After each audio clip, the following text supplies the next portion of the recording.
The glass delusion was a peculiar psychiatric phenomenon recorded in Europe during the late Middle Ages and early modern period. Individuals suffering from this delusion believed that they were made of glass and feared that any sudden movement or impact would cause them to shatter into pieces. Such people often refused to be touched or even approached, convinced that the slightest contact could break their fragile glass-like bodies. Notably, this condition was most frequently observed among the educated upper classes. Early modern physicians and writers classified it as an unusual manifestation of melancholy. This was essentially an extreme anxiety or fear within the framework of humoral medicine. One of the most famous sufferers of the glass delusion was King Charles VI of France, who lived between 1368 and 1422. Charles VI ascended the throne as a boy and was initially known as Charles the Beloved for his enlightened leadership. However, he experienced a mental breakdown in 1392 that marked the onset of a lifelong psychosis. During his bouts of insanity, Charles became convinced that his body was entirely made of glass. He refused to allow anyone to touch him and took elaborate precautions to avoid shattering. For example, the king would sit motionless for hours, sometimes wrapped in thick blankets to protect himself. He even wore specially made garments reinforced with iron rods, described as iron ribs, to safeguard his supposedly fragile glass organs. These bizarre behaviors earned him the epithet Charles the Mad amongst later historians. Charles VI's case is often cited as the first known instance of glass delusion in history, and it vividly illustrates how real and debilitating this belief was for the afflicted individual. In the 15th through the 17th centuries, the glass delusion cropped up in royal courts, monasteries, and universities across Europe. An influential 16th century account by a court physician told of an unnamed nobleman who believed he was made of glass. Specifically, he believed his body was actually a glass vase. This nobleman reportedly spent long periods lying on a bed of straw to avoid cracking himself. According to the story, his doctor devised a dramatic cure. The physician set the straw on fire and locked the door, forcing the panicked patient to frantically pound on the walls for help. When the man didn't shatter from this vigorous slamming, the doctor allegedly challenged his delusion, and the nobleman came to realize that he wasn't truly made of glass. This anecdote, whether apocryphal or factual, suggests that even in the 1500s, doctors recognized the delusion as a false belief and attempted creative psychological interventions to treat it. Notably, some modern scholars question whether such a delusion could be broken so easily, given what we now know about mental health conditions. Many variations of the glass delusion were documented. Some patients believed only a part of their body was glass, for instance, a glass head, glass arms, or a glass heart that could splinter inside them. A particularly widespread fear, apparently affecting men in particular, was that the sufferer had acquired a quote-unquote glass buttocks. Men who held this belief would avoid sitting down without some padding, fearing that their posterior would shatter upon contact with a hard seat. Contemporary medical theory in the late medieval and Renaissance periods explained the glass delusion within the prevailing framework of melancholia. Melancholy, associated with an excess of black bile in traditional medicine, was thought to produce all manner of fears and false beliefs. Robert Burton's The Anatomy of Melancholy, released in 1621, famously catalogues a variety of bizarre delusions afflicting people with melancholy. He noted that some people believe they're made of glass, while others believe that they're made of lead or cork or other materials. Treatments were largely empirical and compassionate in nature. Physicians might gently reason with patients, or, as in the case of the straw bed fire cure, try to shock the patient back to his senses. The approach indicates that doctors understood the problem to lie in the patient's belief, rather than in any physical issues within the body. Modern scholars have proposed additional explanations for why the glass delusion appeared when and where it did. Glass was a rare and valuable product at the time, and some have seen it as almost the equivalent of having been touched by Midas himself, if Midas turned objects into high-quality glass. One psychological interpretation is that cases like King Charles VI represent early descriptions of severe mental illness on the psychotic spectrum.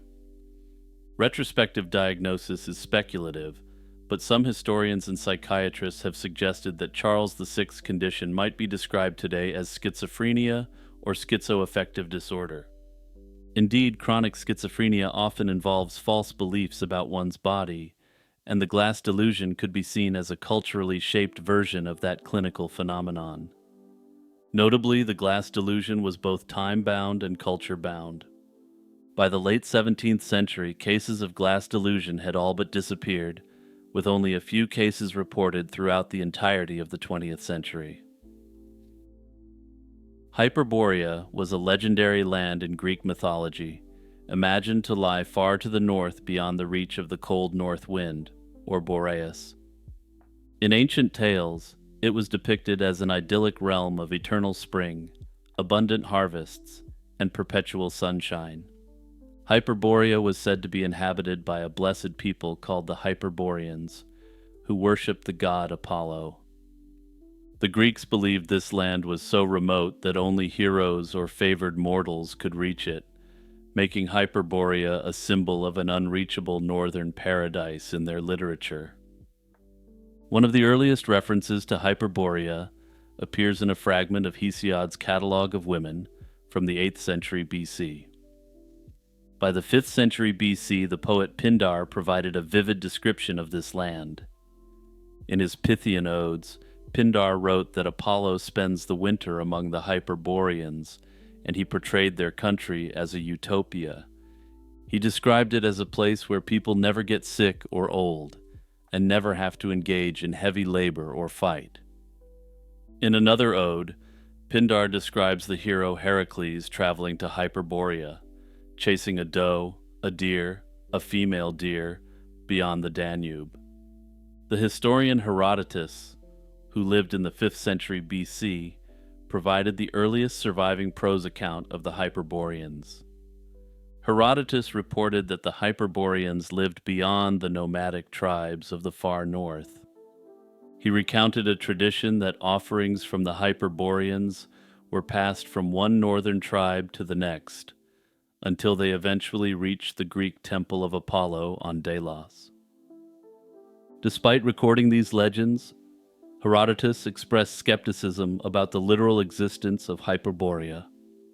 He noted the uncertainty of such tales, and wryly concluded that if there really are Hyperboreans, that there must be an equally fantastical people living far to the south in the extreme heat.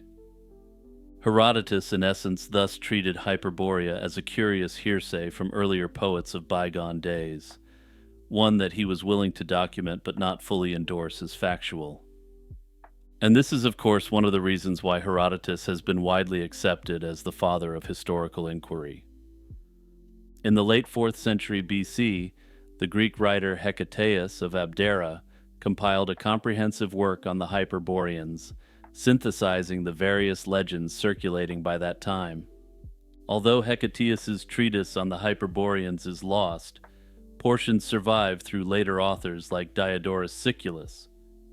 According to Diodorus, writing in the 1st century BC, Hecataeus described Hyperborea as a real island in the regions beyond the land of the Celts, in the broad ocean to the far north.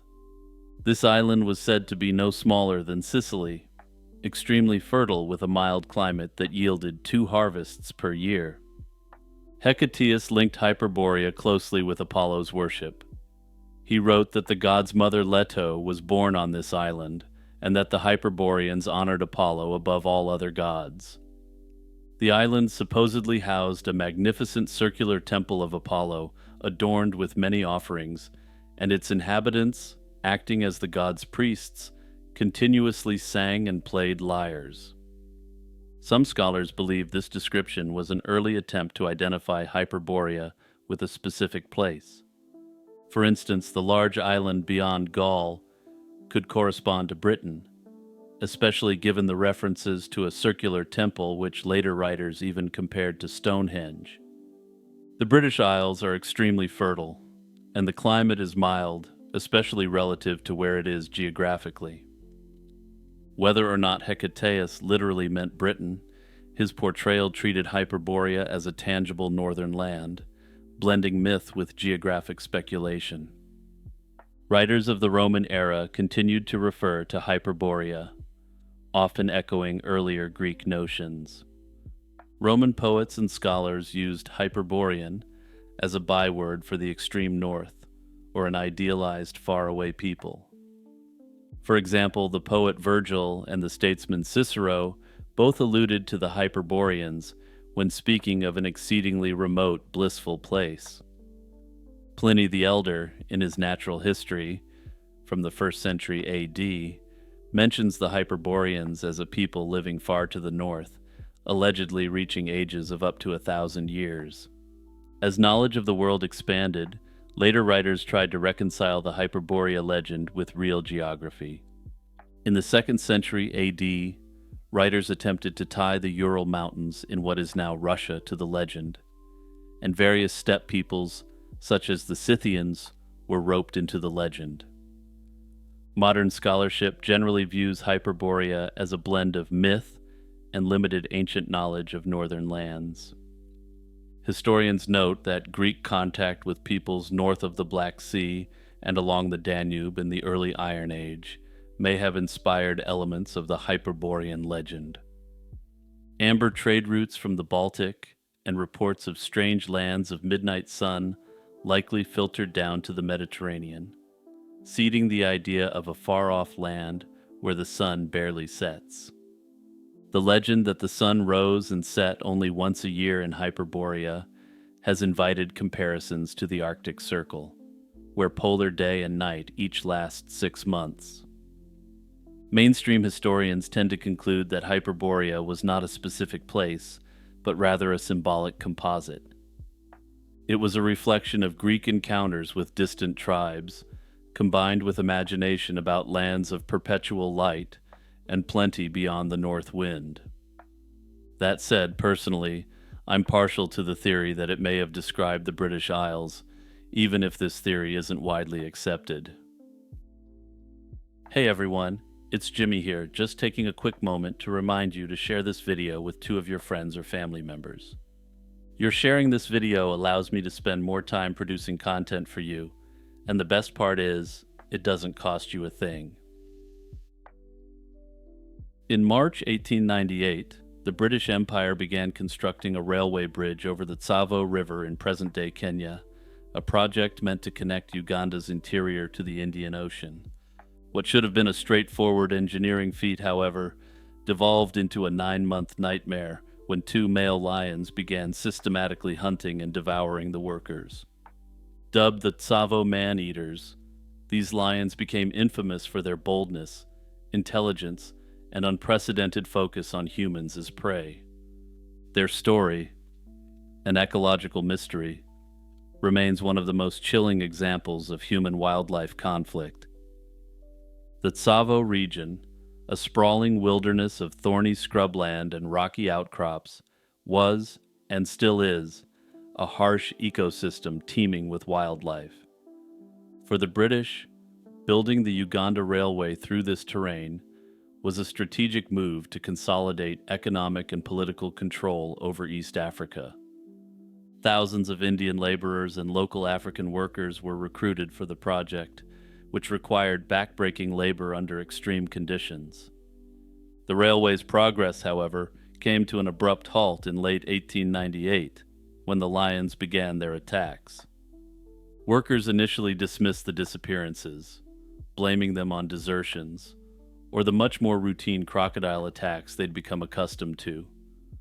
But as bodies were discovered near campfires and tents, panic set in as it became clear that lions were responsible for these events.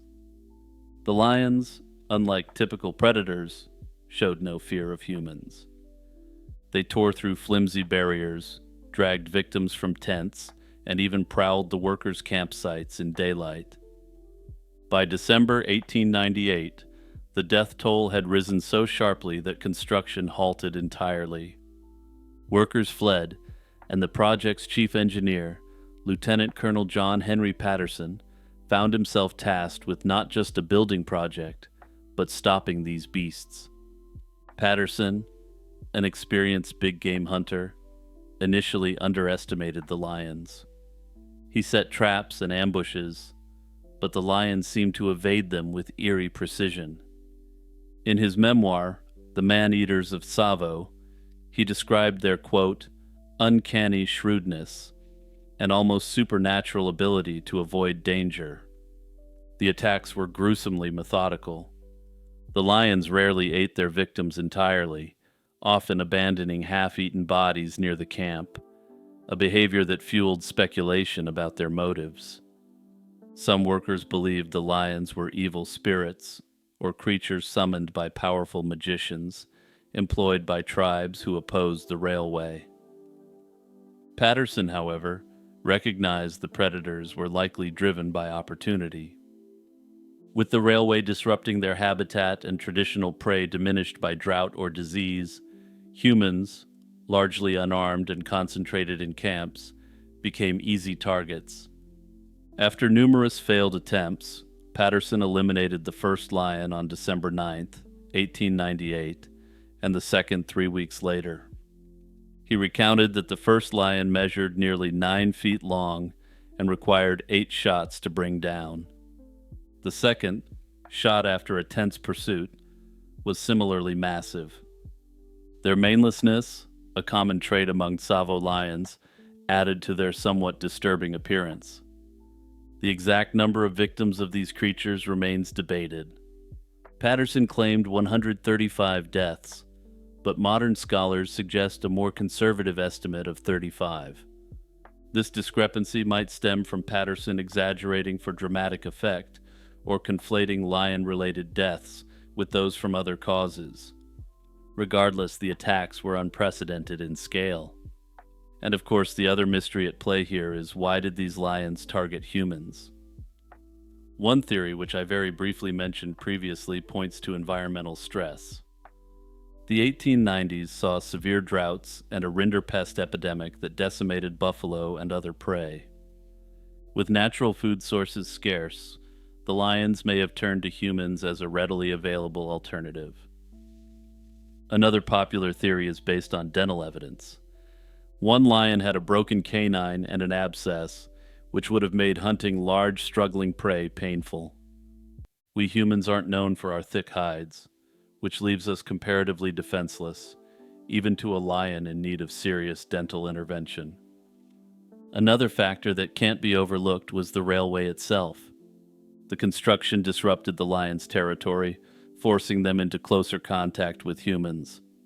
The camps, with their noise and activity, likely desensitized the lions to human presence, eroding their instinctive caution. Along with this, these two lions wouldn't have had the manpower, or perhaps more accurately, lion power, to go up against an established pride of lions. And I'm saying this as someone who's watched all the Lion King films at least once. So yeah, you could say I'm something of an authority on the matter. The Tsavo man-eater's story didn't end with their deaths. Interestingly, Patterson had used their pelts as rugs in a Genghis Khan-like display of force to other lions who may have thought about crossing his path. Patterson kept the skins and skulls as trophies, later selling them to the Field Museum in Chicago, where they remain on display today. Their reconstructed forms, though lacking the menace of life, serve as a haunting reminder of their reign of terror.